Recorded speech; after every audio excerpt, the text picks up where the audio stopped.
pas de pitié pour le Hamas, que ce soit pour les Druzes, pour les Arabes, pour les Juifs israéliens. Là, est-ce que comment vous commentez ce qui a été dit par Amir Badran? Responsabilité, la faute à qui? C'est quand même le Hamas qui détient les otages. Bien évidemment.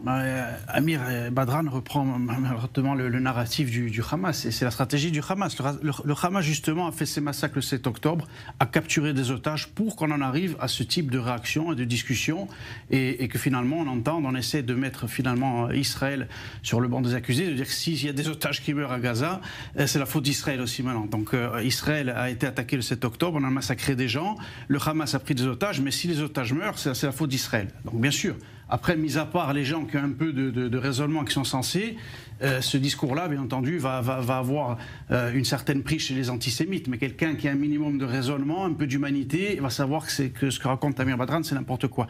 Maintenant, ce qu'il faut savoir sur le terrain, pour les téléspectateurs, c'est que l'armée avance, quoi qu'il arrive. Que ce soit dans le sud, que ce soit dans le nord, notre armée avance, obtient des résultats. Ça prend du temps, c'est une guerre qui est longue, malheureusement.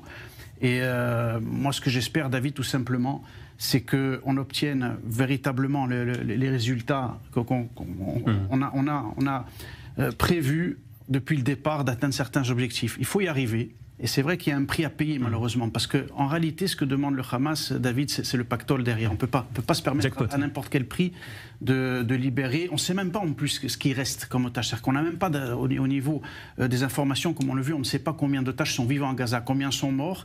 Et le Hamas demande en échange, avec la pression du Qatar aussi, parce que le Qatar, là, vous avez vu ce qu'ils ont déclaré, il a dit, nous, ce qu'on essaie de faire, bien entendu, où on échoue, c'est qu'on veut mettre fin à la guerre, mais on n'y arrive pas. C'est vrai qu'Israël est ferme là-dessus, mais c'est vrai que le Qatar joue le jeu du Hamas et veut essayer d'obtenir la fin de la guerre à Gaza. Mais si c'est la fin de la guerre à Gaza, David, alors que les objectifs ne sont pas atteints, eh bien on retombe dans un cycle où on peut être demain, après-demain ou dans 6 mois. En tout cas, Israël qui est un petit peu